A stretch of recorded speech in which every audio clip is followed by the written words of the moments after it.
Good day, and today I'm gonna elaborate my emerging technology, and these are drones and UAVs. But before that, I will divide the topic into three. First are the definitions of drones and UAVs. Next is propulsion, and lastly, their applications. What are drones and UAVs? Drones and UAVs are considered as some kind of emerging technologies. They become more developed over time, thus increasing their purposes. UAV means unmanned aerial vehicle. They are piloted remotely, or humans are not required to be on board to operate. They are commonly part of UAS, or unmanned aerial systems. So if we say unmanned aerial systems, they are composed mainly of three components. First is the pilot on the ground.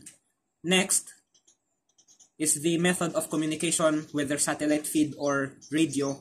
And lastly, the UAV itself. And what are drones? They're also considered as UAV, but with autonomous capabilities. Computers and sensors are commonly used for autonomy. They can be fully autonomous from takeoff to landing. They can be powered with AI or some sort of computer systems. Next, their propulsion. Propulsion from the word propel means the action or method of pushing something forward. Endurance and efficiency are common standards of a good propulsion system. Endurance means the ability to resist long durations of operation, and efficiency, lesser power consumption over their performance.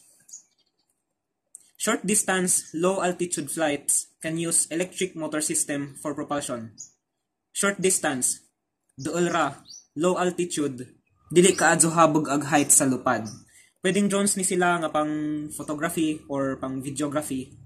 So they can use electric motors kay dili man sila needed nga mo lupad og kusog kaadyo og arang habuga. Long distance, high altitude and high speed flights commonly use jet engines or other internal combustion engines.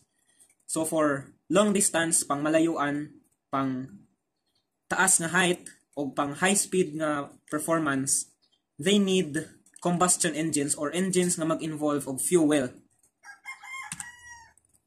Last is application.